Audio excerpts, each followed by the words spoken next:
ಕನ್ನಡದ ಸಾಂಸ್ಕೃತಿಕ channel Guruveera Kannada blog.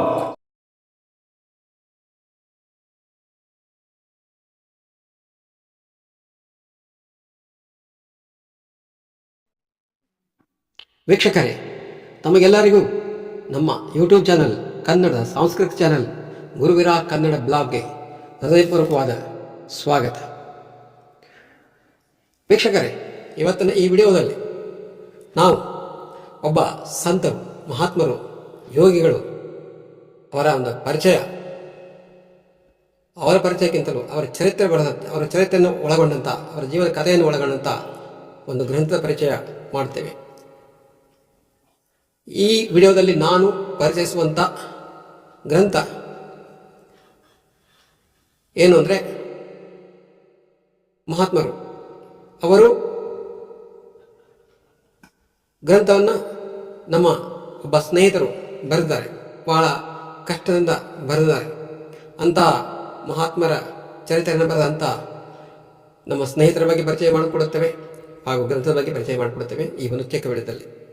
ಆಮೇಲೆ ಮುಂದಿನ ವಿಡಿಯೋದಲ್ಲಿ ನಾವು ಗ್ರಂಥದಲ್ಲಿರ್ತಕ್ಕಂಥ ಮಹಾತ್ಮರ ಅವರ ಜೀವನ ಚರಿತ್ರೆ, ಅವರು ತಮ್ಮ ಜೀವನ ಹೇಗೆ ನಡೆಸಿದರು, ಜನರ ಜೊತೆಗೆ ಯಾವ ರೀತಿ ಬೆರೆತರು, ಯಾವ ರೀತಿ ಅವರು ತಮ್ಮ ಸಾಧನೆಗಳನ್ನು ಮಾಡಿದರು, ಯಾವ ರೀತಿ ಪರಮಾತ್ಮವನ್ನು ದೇವರನ್ನು ಒಲಿಸಿಕೊಂಡ್ರು, ದೇವರಿಗೆ ಬೇಕಾದವರಾದರು ಅಂತ ಒಂದು ಮುಂತಾದ ಅವರ ಪವಾಡಗಳು, ಅವರ ಲೀಲೆಗಳು, ಇವುಗಳ ಬಗ್ಗೆ ಮುಂದಿನ ವಿಡಿಯೋಗಳಲ್ಲಿ ಬರ್ತವೆ. ನಾನು ನಿಜ ಹೇಳಬೇಕಂದ್ರೆ, ಪುಸ್ತಕವನ್ನು ಈ ಮಹಾತ್ಮರ ಚರಿತ್ರೆ ಬರೆದಂಥ ನಮ್ಮ ಸ್ನೇಹಿತರು, ಅವರಿಗಾಗಲೇ ಅವರಿಂದ ನಾನು ಪುಸ್ತಕ ಪಡೆದು ಆಗಲೇ ಸುಮಾರು 1 ತಿಂಗಳಿಗಿಂತಲೂ ಜಾಸ್ತಿಯ ಸಮಯ ಆಗಿದೆ. ಅವರಿಗೆ ಹೇಳಿದೆ, ನಾನು ಅವರಲ್ಲಿ ಮನವಿ ಮಾಡಿಕೊಂಡೆ, ಸ್ನೇಹಿತರೆ, ನಮಗೆ ಭಾಳ ಸಂತೋಷ ಇದೆ, ಈ ಮಹಾತ್ಮರ ಚರಿತ್ರೆ ಬರೆದಿದ್ದೀರಾ, ನೀವೊಂದು ಕಾಪಿ ಕಳಿಸಿದರೆ, ಒಂದು ಪ್ರತಿ ಕಳಿಸಿದರೆ ನಾವು ಕೂಡ ನಮ್ಮ ಚಾನಲ್ನಲ್ಲಿ ಪರಿಚಯ ಮಾಡಿಕೊಡ್ತೇವೆ ಅಂತ ಅವರು ಖುಷಿಪಟ್ಟು ಕಳಿಸಿದ್ದಾರೆ. ತರಿಸಿ ಅವ್ರ ಚರಿತ್ರೆ ತರಿಸಿ ಆಗಲೇ ಸುಮಾರು 1 ತಿಂಗಳು ಮೇಲಾಯಿತು. ನನಗೆ ಸಮಯ ಸಿಗ್ತಾ ಇಲ್ಲ, ಬೇರೆ ಬೇರೆ ಹೀಗೆ ಸಮಯ ಸಿಗೋದಿಲ್ಲ. ಇಲ್ಲಿ ಬಂದು ಕೂತ್ಕೊಳ್ಳೋಕ್ಕೆ, ಈ ಸ್ಟುಡಿಯೋದಲ್ಲಿ ಬಂದು ಕೂತ್ಕೊಳ್ಳೋಕೆ ನನಗೆ ಸಮಯ ಇಲ್ಲ. ಈಗ ನಾನು ಇತ್ತಿತ್ತಲಾಗಿ ಜಾಸ್ತಿ ವಿಡಿಯೋನು ಆಗ್ತಾ ಇಲ್ಲ. ಹಾಗೆ ರಂಗೋಲಿ ಅದು ಇದು ಏನೋ ಹಾಕ್ತಾ ಇರ್ತೇನೆ. ಆದರೂ ಕೂಡ ಸಮಯ ಮಾಡಿಕೊಂಡು ಇವತ್ತು ಸೋಮವಾರ ದಿವಸ ಮಾರ್ಚ್ 3ನೇ ತಾರೀಕು ಕೂತಿದ್ದೀನಿ, ಪ್ರಾರಂಭ ಮಾಡ್ತೇನೆ. ಈಗ ನಾನು ನೋಡಿ, ಇದು ಚರಿತ್ರೆ. ಇವರು ಯಾರು? ಇವರು ಮಹಾತ್ಮರು, ಸಂತರು ಆಗಿ ಹೋಗಿದ್ದಾರೆ. ಮಹಾತ್ಮರು ತಮ್ಮ ಜೀವನವನ್ನು ತಮ್ಮ ಮನೆ, ಮಠ, ಹೆಂಡರು, ಮಕ್ಕಳು ಎಲ್ಲ ಜನಸೇವೆ ಮಾಡ್ತಾರೆ. ಜನರಿಗಾಗಿ ಮಾಡ್ತಾ ದೇವರನ್ನು ಒಲಿಸಿಕೊಂಡು ಪಾವನರಾಗಿ, ದೇವರೇ ದೇವರಾಗಿ, ತಾವೇ ದೇವರಾಗಿ ಪವಾಡಗಳನ್ನು ಮಾಡಿ ತಮ್ಮ ಮಹಿಮೆಯನ್ನು ಬರೆದಿದ್ದಾರೆ. ಓಕೆ, ಈ ಪುಸ್ತಕದ ಹೆಸರು ಚಿಕ್ಕಸಿಂಧಿಯ ಸದ್ಗುರು ಶ್ರೀ ವೀರೇಶ್ವರ ಶರಣರು. ಇದು ಒಂದು ಪುಸ್ತಕ. ಈ ಪುಸ್ತಕ ಗದ್ಯ ಭಾಗದಲ್ಲಿದೆ. ಇದು ಗದ್ಯ ಭಾಗದಲ್ಲಿ ಬರೆದಿದ್ದಾರೆ ನಮ್ಮ ಸ್ನೇಹಿತರು. ಆಮೇಲೆ ಇನ್ನೊಂದು ಪುಸ್ತಕ ಅದೇ ಅವರೇ ಸ್ನೇಹಿತರು ಬರೆದಿದ್ದಾರೆ, ಅವರ ಚರಿತ್ರೆ. ಇದು ಪುರಾಣ ಕಾವ್ಯ ಅಂತಂದರೆ ಇದೇನು ಚರಿತ್ರೆ, ಈ ಕನ್ನಡ ವ್ಯಾಕರಣಬದ್ಧವಾಗಿ ಈ ಎರಡೂ ಚರಿತ್ರೆಗಳನ್ನು ಭಾವಿನಿ ಷಟ್ಪದಿಯಲ್ಲಿ ಮತ್ತು ಗದ್ಯ ಭಾಗದಲ್ಲಿ ಬರೆದು ತಮ್ಮ ಸಾಹಿತ್ಯದ ಒಂದು ಪಾಂಡಿತ್ಯ ಇದೆಲ್ಲ ಅದನ್ನು ಮೆರೆದಿದ್ದಾರೆ. ಗದ್ಯವನ್ನು ಎಲ್ಲರೂ ಬರೀತಾರೆ, ಆದರೆ ಭಾವಿನಿ ಷಟ್ಪದಲ್ಲಿ ಕಾವ್ಯವಾಗಿ ಪುರಾಣ ರೂಪದಲ್ಲಿ ಬರಬೇಕು.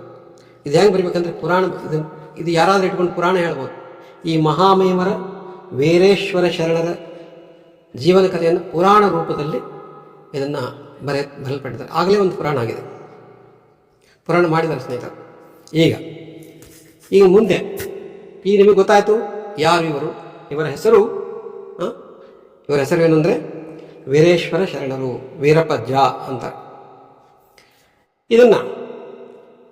ಈ ಒಂದು ಗದ್ಯ ರೂಪದ ಅಂದರೆ ಜೀವನ ಚರಿತ್ರೆಯ ಗದ್ಯ ರೂಪದಲ್ಲಿ ಹಾಗೂ ಭಾಮಿನಿ ಷಟ್ಪದಲ್ಲಿ ಬರೆದಂತಹ ಸ್ನೇಹಿತರ ಹೆಸರು ಚಂದ್ರಕಾಂತ್ ದ ಬಿರಾದಾರ್. ಇವರಿಗೂ ನಿಜ ಹೇಳಬೇಕು ಅಂದರೆ ಇವರೊಬ್ಬರು ಯುವಕರು, ಇನ್ನೂ ಯುವಕರಾಗಿದ್ದಾರೆ, ಇನ್ನೂ ಭಾಳ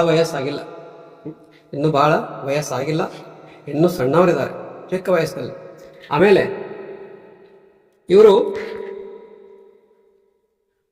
ಇವರೇನು MA Kannada, BA MA Kannada ಮಾಡಿ, ಕನ್ನಡ ಪ್ರಬಂಧವನ್ನು ಬರೆದಂಥ, ಕನ್ನಡ ಸಂಶೋಧನೆ ಮಾಡಿ, ಕನ್ನಡದಲ್ಲೇ ಕನ್ನಡವನ್ನೇ ತಮ್ಮ ಐಚ್ಛಿಕ ವಿಷಯವನ್ನಾಗಿ ಆಧರಿಸಿ ಅದರಲ್ಲಿ ಪಾಂಡಿತ್ಯವನ್ನು ಸಾಧಿಸಿ PhD ಮಾಡಿ MPhil ಮಾಡಿದವರಲ್ಲ.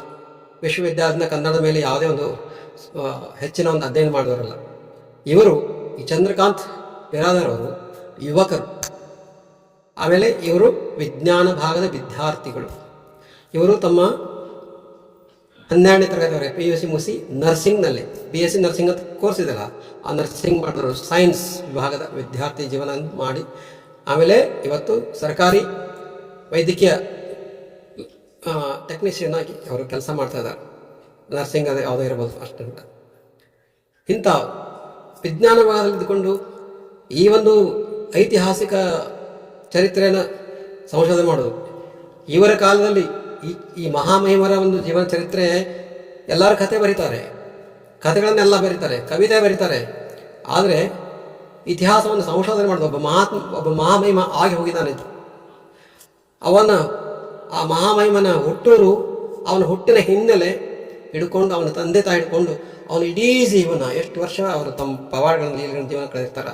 ಇಡೀ ವರ್ಷ ಅವ್ರ ಜೀವನ ಚರಿತ್ರೆ, ಎಲ್ಲೆಲ್ಲಿ ಯಾವ ಊರಲ್ಲಿ ಅಡ್ಡಾಡಿದ್ರು, ಯಾರ್ಯಾರು ಬಂದರು, ಯಾರ್ಯಾರ ಜೀವನದಲ್ಲಿ ಯಾರ್ಯಾರು ಅವ್ರ ಹತ್ರ ಬಂದರು, ಎಷ್ಟು ಜನ ಭಕ್ತರು ಅವ್ರಿಗೆ ನಡ್ಕೊಂಡ್ರು, ಯಾವ ಭಕ್ತರಿಗೆ ಏನೇನು ಸಮಸ್ಯೆಗಳನ್ನು ಪರಿಹರಿಸಿದರು, ಯಾವ ಭಕ್ತರಿಗೆ ಕಷ್ಟ ನಡೆಸಿದ್ರು, ಆ ಭಕ್ತರ ಹೆಸರು, ಅವ್ರು ಯಾವ್ರವರು, ಅವ್ರು ಎಲ್ಲಿಂದ ಬಂದರು, ಅವ್ರು ಏನು ಕೇಳಿದ್ರು, ಅವ್ರಿಗೇನು ಇವರು ಕೊಟ್ಟರು, ಅವ್ರಿಗೇನು ಸಮಾಧಾನ ಮಾಡಿದರು, ಅವ್ರೇನು ಲೀಲೆ ತೋರಿಸಿದ್ರು, ಏನು ಪವಾಡಗಳನ್ನು ಮಾಡಿದ್ರು, ಅಷ್ಟೊಂದು ಸಂಶೋಧನೆ ನಾನು ಓದಿದ್ದೀನಿ. ಈ ಗದ್ಯ ಭಾಗವನ್ನು ಓದಿದ್ದೀನಿ, ಇದನ್ನು ಪೂರ್ತಿ ಓದಿದೆ.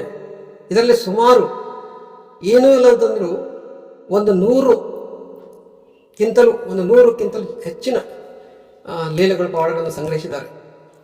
ನಾನು ಲಿಸ್ಟ್ ಮಾಡಿಲ್ಲ, ಒಂದು 100ಕ್ಕಿಂತಲೂ ಜಾಸ್ತಿ ಇದೆ ಅಷ್ಟು. ಆದರೂ ನನಗನ್ನಿಸ್ತದ ಇವರಿಗೆ ಒಬ್ಬ ಚರಿತ್ರಕಾರನಿಗೆ, ಚಂದ್ರಕಾಂತ್ ಬಿರಾದರ್ ಚರಿತ್ರಕಾರನಿಗೆ ಸಿಕ್ಕಿದ್ದ ವಿಷಯ ಇಷ್ಟು ಸಿಕ್ಕಿದ್ದು ಭಾಳ ದೊಡ್ಡದು ಅನಿಸ್ತದೆ. ಯಾಕಂದರೆ ಅವ್ರ ಕಾಲದಲ್ಲಿ ಇವರು ಇದ್ದಿದ್ದಿಲ್ಲ, ಯಾರೋ ಒಬ್ಬರು ಅವರು ಈಗ ಸದ್ಯಕ್ಕೆ ಅವ್ರು ಯಾರು ಸಿಗ್ತಾರೆ, ಇವ್ರ ಜೊತೆಗೆ ಯಾರಿದ್ರು ಅವ್ರ ಮನೆಗೆ ಹುಡ್ಕೊಂಡು ಹೋಗ್ಬೇಕು, ಅವ್ರು ಹಿರಿಯರಿದ್ದರೆ ಹಿರಿಯರ ಕಾಂಟ್ಯಾಕ್ಟ್ ಮಾಡಬೇಕು, ಅವ್ರ ಹಿರಿಯರ ಪಕ್ಕದಲ್ಲಿ ಮನೇಲಿ ಯಾರ ಇದ್ರೆ ಇವ್ರ ಬಗ್ಗೆ ಯಾರು ಹೇಳಿದ್ರೆ ಮಾಡಿದ್ರೆ ಮಾಡ್ಕೊಂಡು ಬರೀಬೇಕು. ಆದರೂ ಕೂಡ ಭಾಳ ಕಷ್ಟಪಟ್ಟು ಚಂದ್ರಕಾಂತ್ ಬಿರಾದರ್ ಹೇಳ್ಬಿಡ್ತಾರೆ, ಒಂದು ಭಾವನೆ ಶಕ್ತಿಯಲ್ಲಿ ಮತ್ತು ಬರ್ತಾರೆ. ಈಗ ಒಂದು ಮಾತು ಹೇಳ್ತೀನಿ, ನನಗೆ ಇವರು ಹೇಗೆ, ನಾನು ಯಾಕೆ ಇದರಲ್ಲಿ ಆಸಕ್ತಿ ತೋರಿಸ್ತೀನಿ ಅಂತಂದರೆ, ನನ್ನ ತಂದೆ ನಮ್ಮದು ಮೂಲತಃ ನಾವು ಕೂಡ ಸಿಂದಗಿಯವರು, ಬಿಜಾಪುರ ಜಿಲ್ಲೆ, ಕರ್ನಾಟಕ ರಾಜ್ಯ ಬಿಜಾಪುರ ಜಿಲ್ಲೆ ಸಿಂದಗಿಯಲ್ಲಿ ನಮ್ಮ ಮನೆ ಇದೆ, ನಮ್ಮ ತಂದೆ ತಾಯಿ ಮನೆ ಇದೆ. ನಮ್ಮ ಸ್ವಂತ ಊರು ಅಂದರೆ ನಮ್ಮ ತಂದೆ ಊರು ಆ ಸಿಂದಗಿಯಿಂದ ಕಲಬುರಗಿ ರೋಡಿಗೆ 9 ಕಿಲೋಮೀಟ್ರಲ್ಲಿ ಒಂದು ಆಹೇರಿ ಅಂತ ಒಂದು ಗ್ರಾಮ ಬರುತ್ತೆ. ಆಹೇರಿ ಗ್ರಾಮ ನಮ್ಮ ಮೂಲ ತಳ ಊರದು, ಓಕೆನಾ. ಅಲ್ಲಿ ನಮ್ಮ ಮುತ್ತೆ ಅವರು ಅಂದರೆ ನಮ್ಮ ಅಜ್ಜ, ನಮ್ಮ ತಂದೆ ಆಹೇರಿಯಿಂದ ಇವರಿಗೆ ಗುರುಗಳನ್ನಾಗಿ ಮಾಡ್ಕೊಂಡಿದ್ರು. ಗುರುಗಳಾಗಿ ಅವರು ತಮ್ಮ ಗುರುಗಳಾಗಿ ಮಾಡ್ಕೊಂಡಿದ್ರು. ಇವರು ಕೊಟ್ಟ ಮಾರ್ಗದರ್ಶನದಲ್ಲಿ ಅವ್ರು ನಡೆದರು. ಈಗಲೂ ಕೂಡ ಅವರು ನಮ್ಮ ತಂದೆ ಕೊನೆಗಾಲದಲ್ಲಿ ನಮ್ಮ ತಂದೆಗೆ ಹೇಳಿದರು, ಏನಂತ ಹೇಳಿದ್ರು ಅಂದರೆ, ಯಾವುದೇ ಕಾರಣಕ್ಕೂ ಇವ್ರ ಆರಾಧನೆ ಹೋಗಿ ತಪ್ಪಿಸಬೇಡಿ, ಯಾರೊಬ್ಬರು ಹೋಗ್ತಾ ಇರಿ. ಇವರ ಆರಾಧನೆ ಅಂದರೆ ಯಾವಾಗ ಪ್ರತಿ ದೀಪಾವಳಿ ಪಾಡ್ಯ ದಿವಸ ಇವರು ಆರಾಧನೆ ಮಾಡ್ತಾರೆ. ಚಿಕ್ಕಸಿಂದಿಗೆ ಊರು, ಇವರು ಪವಾಡವನ್ನು ಮೆರೆದಂಥ ಊರು, ಇವರು ನೆಲೆಸಿದಂಥ ಊರು, ಇವ್ರ ಮಠ ಇದೆ ಅಲ್ಲಿ ಅವರ ಜಾತ್ರೆ, ಆರಾಧನೆ, ಉತ್ಸವ ಎಲ್ಲ ನಡೀತದೆ. ಅಲ್ಲಿ ದೀಪಾವಳಿ ಪಾಡ್ಯ, ಪ್ರತಿ ವರ್ಷ ದೀಪಾವಳಿ ಪಾಡ್ಯ ದಿವಸ ಆರಾಧನೆ ನಡೀತದೆ. ಅವರ ಆರಾಧನೆಗೆ ಹೋಗಬೇಕು ಅಂತ ನಮ್ಮ ಅಪ್ಪರು ಹೇಳಿದ್ರು. ನಮ್ಮ ಅಪ್ಪರು ಅವರು ಹೋಗ್ತಾ ಬಂದರು, ನಮಗೂ ಹೇಳಿದ್ದಾರೆ. ನಮ್ಮ ಮನೆಗೆ ನಾನು ದೂರ ಇರ್ತೀನಿ, ಆ್ಯಕ್ಚುಲಿ ನಾನು ಊರಲ್ಲಿರಲ್ಲ, ನಮ್ಮ ತಮ್ಮಂದಿರು ಹೋಗ್ತಾರೆ. ಆಮೇಲೆ ನನ್ನ ಹೆಸರು ವೀರಣ್ಣ ಅಂತ. ಈ ವೀರಣ್ಣ ಹೆಸರು ಹೆಂಗೆ ಬಂತು ಅಂದರೆ, ಈ ಮಹಾಮಹಿಮರು ನಮ್ಮ ಮುತ್ತಾಗಿ ಹೇಳಿದ್ರಂತೆ ಒಂದು ದಿವಸ, ನೋಡು ನಿಮ್ಮೊಬ್ಬ ಮೊಮ್ಮಗ ಹುಡ್ತಾನೆ, ನಿಮ್ಮ ಮನೇಲಿ ಒಬ್ಬ ಗಂಡು ಮಗು ಹುಡ್ತದೆ, ಮೊಮ್ಮಗನಾಗಿ ಹುಡ್ತಾನೆ. ಅವನು ಅಲ್ಲೇ ಸಮೀಪದ ನಮ್ಮ ಸಿಂಧಿಗೆ ಒಂದು ಕೋರಹಳ್ಳಿ ಅಂತ ಬರುತ್ತೆ. ಆ ಕೋರಹಳ್ಳಿ ಶ್ರೀ ಮಲ್ಲಿಕಾರ್ಜುನನ ಅನುಗ್ರಹದಿಂದ, ಅವನ ಆಶೀರ್ವಾದದಿಂದ, ಅವನ ಇಚ್ಛೆಯಿಂದ ಒಬ್ಬ ಗಂಡು ಮಗು ನಿಮ್ಮ ಮನೆಗೆ ಬರ್ತಾನೆ. ಅವನ ಹೆಸರು ಅವನಿಗೆ ಬರ್ತಾನೆ, ಹೆಸರುಗಳಂತ ಹೇಳಿಲ್ಲ, ಅವನು ಬರ್ತಾನೆ. ಅವನಿಗೆ ಅಲ್ಲೇ ಕೋರಹಳ್ಳಿಯಲ್ಲಿ ಅವನ ಜವಳ ತೆಗೀರಿ, ಅವ್ನು ಮೊದಲೇ ಕೂದಲು ಜವಳದು ಅಲ್ಲೇ ತೆಗೆದಂತ ಇವರು ನಮ್ಮ ಮುತ್ತೆ ಹೇಳಿದರು. ಅದರಂತೆ ನಮ್ಮ ಮುತ್ತೆ ಏನು ಮಾಡಿದ್ರು, ನಮ್ಮ ತಂದೆಯವರು ಹೇಳ್ತಾರಂತ ಕಾಣುತ್ತೆ. ಅದಕ್ಕೆ ನಮ್ಮ ತಂದೆಯವರು ಇವನಿಗೆ ಹೇಳಿದ, ನಮ್ಮ ಅಪ್ಪಾರು ಹೇಳಬೇಕು ತಂದೆಯವರಿಗೆ, ನೋಡು ಇವ ಹುಟ್ಟುವಂಥ ಮಗ ಹುಟ್ಟಲ್ಲ, ಅವನಿಗೆ ಇವ್ರ ಹೆಸರನ್ನೇ ಇಡಬೇಕು, ವೀರೇಶ್ವರ ಶರಣರು. ಇವರ ಹೆಸರು ವೀರೇಶ್ವರ, ನಾನು ವೀರಣ್ಣ.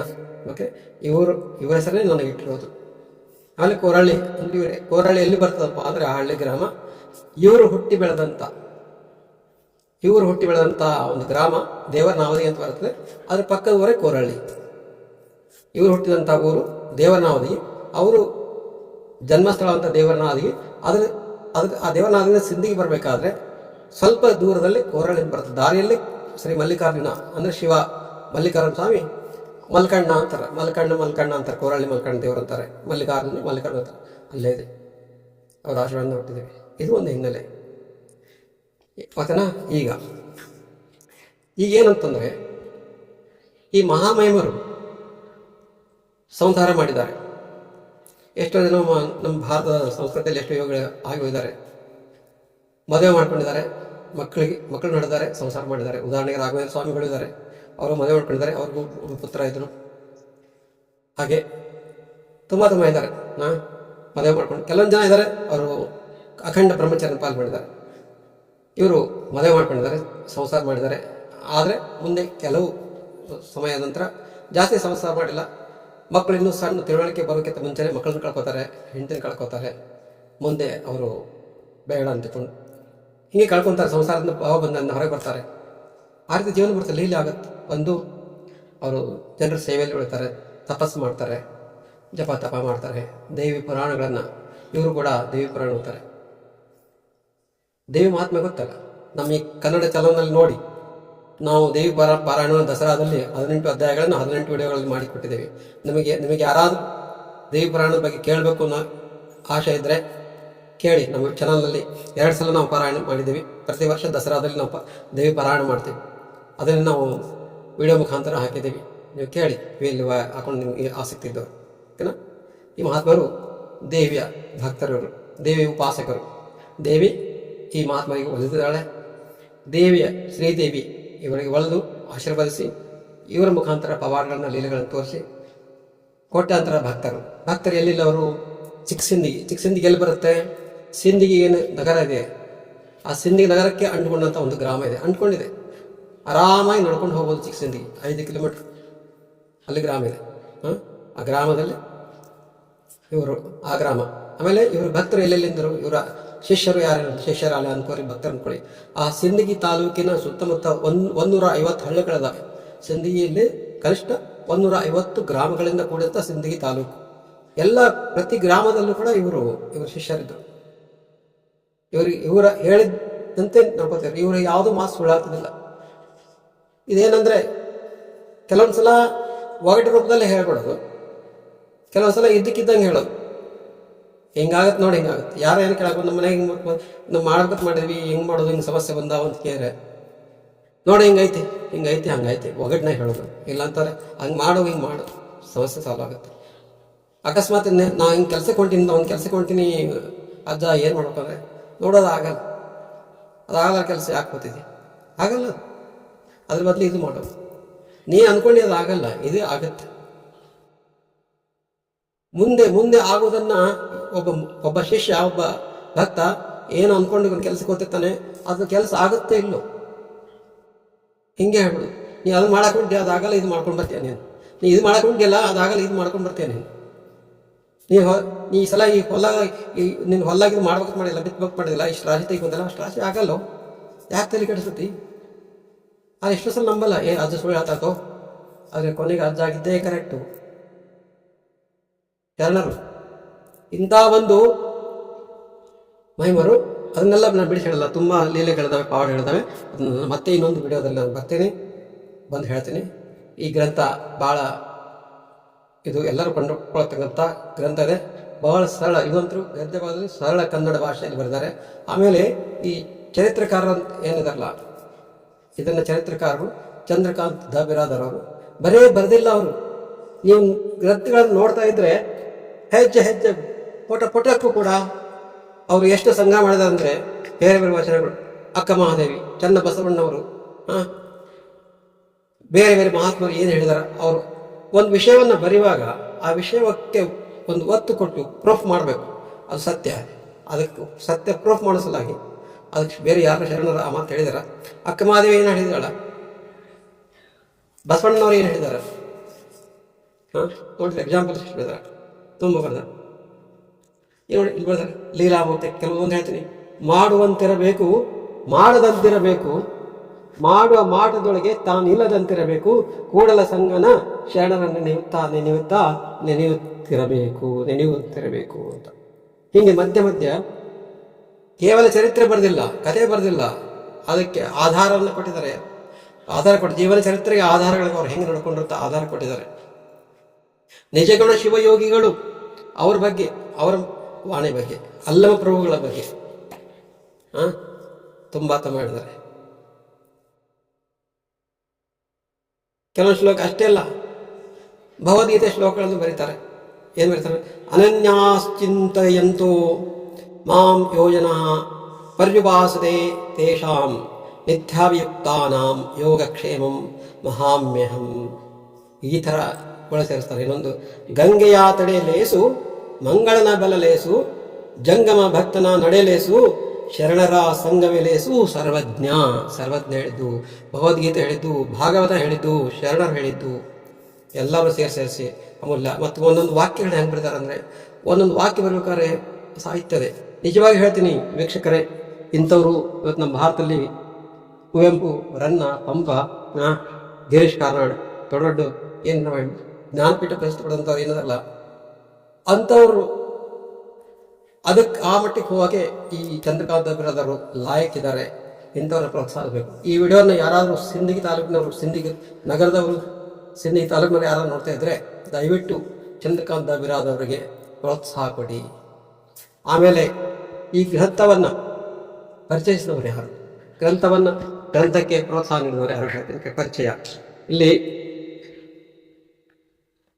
ಶ್ರೀ ಶಬ್ರ ಜಡೇ ಶಾಂತಲಿಂಗ ಶಿವಾಚಾರ್ಯರು, ಸನ್ಯಾಸ ಹಿರೇಮಠ ಮಲ್ಲಘಾಣ, ಇವರು ಬರ್ತಾರೆ, ಮಲ್ಲಘಾಣದ ಗುರುಗಳು, ಇವರ ಆಶೀರ್ವಾದ ಇದೆ.